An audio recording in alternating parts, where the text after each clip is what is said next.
What is good, everyone? SaintsRive here, bringing you another Guilty Gear Strive video.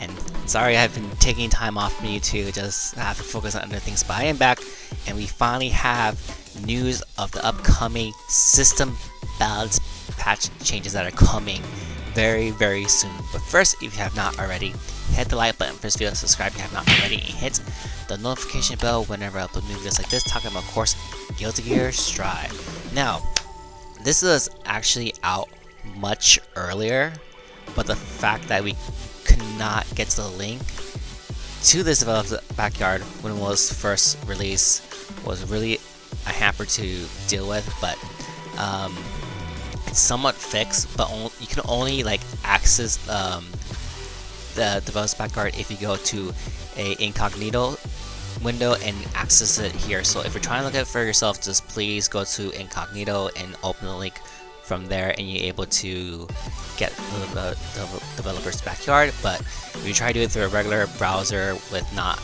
incognito mode, it will take you somewhere else and you'll download whatever, but it's not this. But anyways, let's get down to it, guys. Obviously, Akira Katano back again with this. Let's get down to this with Jaco, basically talking about Jaco, how she is.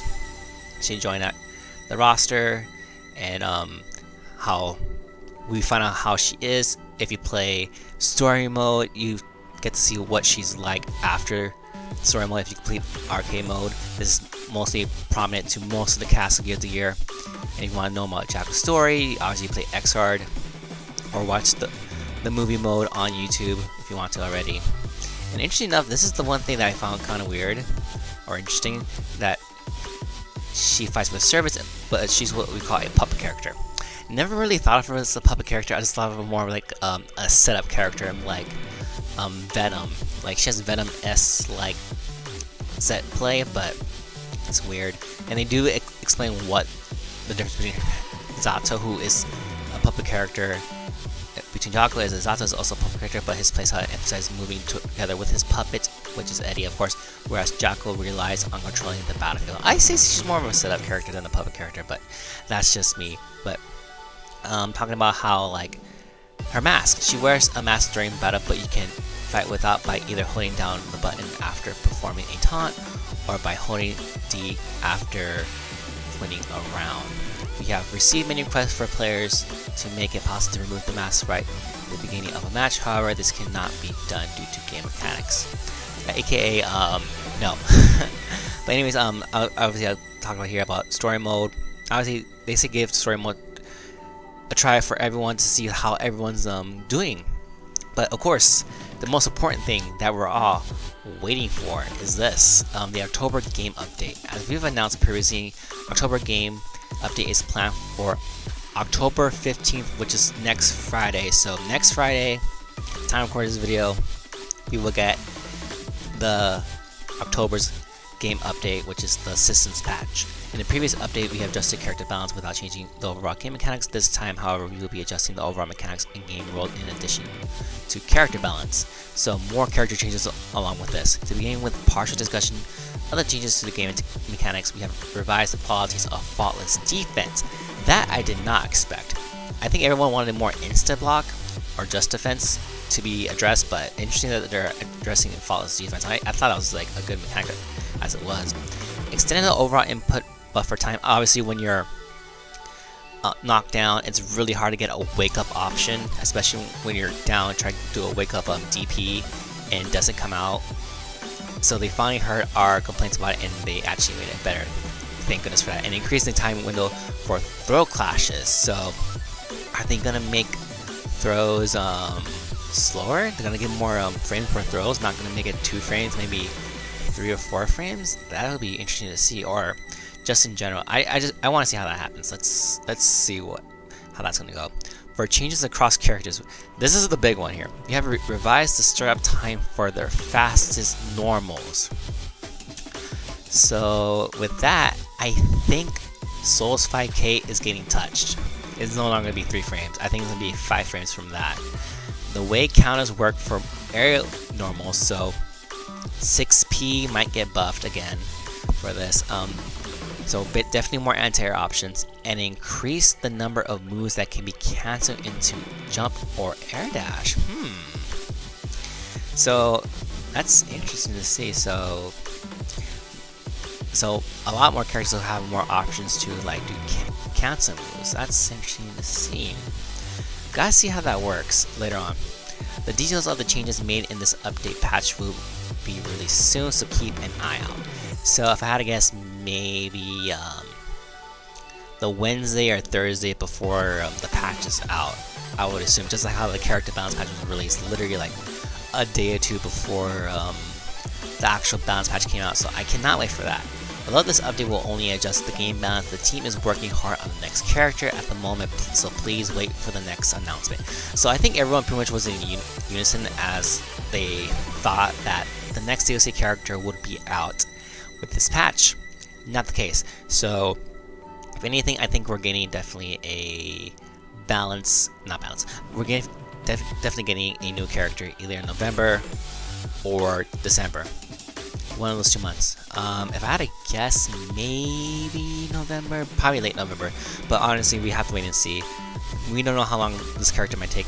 But obviously, the ones that we do know that is coming up is either Happy Chaos. Oh, sorry. Spoilers if you do not want to know. Happy Chaos, Baiken, and Slayer. Those are the 3 characters you might get. As for the other 2 that was initially discovered in the initial Dali, which was Jam and Asuka, obviously otherwise known as that man, nothing yet about those 2, so they might be left for later, or maybe who knows what. But anyways, those are our characters that are expected to be released with this patch. Anyway, so non-in-game issues. Aside from the changes to the battle, this update also reduces the time required to authenticate online servers when launching the game. Our tests in North America confirmed the update reduces connection time significantly, so good. So no more speedrunning games and beating it before connected server happens. So that's really good here. So this update will also include fixes and improvements for other issues as well as new features. We will continue to strive to improve the game. We appreciate your continued support. We plan to include improvements to the player match system as requested by players in a later update. So I don't know how that's gonna go. I think for player match system, I think they want us to like hide our character, I think, unless or in the connectivity issues, see how much our bars, what our MS is, whether or not we accept or decline. We'll have to see about that. So Arc system works. Oh, this is talking about the soundtrack for Guilty Gear Strive, which is now on Spotify if you have not checked it out already, Apple Music, YouTube Music, and also talking about the newly announced Arc Revo tournament, which is 2021 tournament for all the regions in Japan, North Korea, North America, and the European regions of the world for Strive. Also, Conor talks about how he likes Lael's theme, Hellfire. His all-time lectures are quite heavy, but he thinks they express a different side to Lael's character. So that is it. Actually, surprisingly, not that long of a developer's backyard, but it's pretty cool to see how we have some sneak previews. Also, they did mention in the previous developer's backyard, or I think it was the last balance patch, how they were going to address the projectiles and overheads. So that was not discussed here, but expect a lot more system changes to be announced that was not included here, if I had to guess. And also, the fact that they're changing character normals, especially their fastest ones, I think that that's all they're touching, but they could adjust more of that. But we'll see once we get the actual patch notes and see how they are. I think we'll get a good idea. So a lot more characters could get buffed or nerfed. I'm assuming some characters will get heavily touched, some may not, but we'll see what happens with this. Anyways, guys, tell me down below in the comments, what do you think about this developer's backyard? Are you happy with the changes that they announced? Without full detail, obviously, we have to wait till we get the actual patch notes to see what they are. What are your favorite changes, and what changes do you think that they haven't announced that is coming up in this patch? Let me know in the comments down below.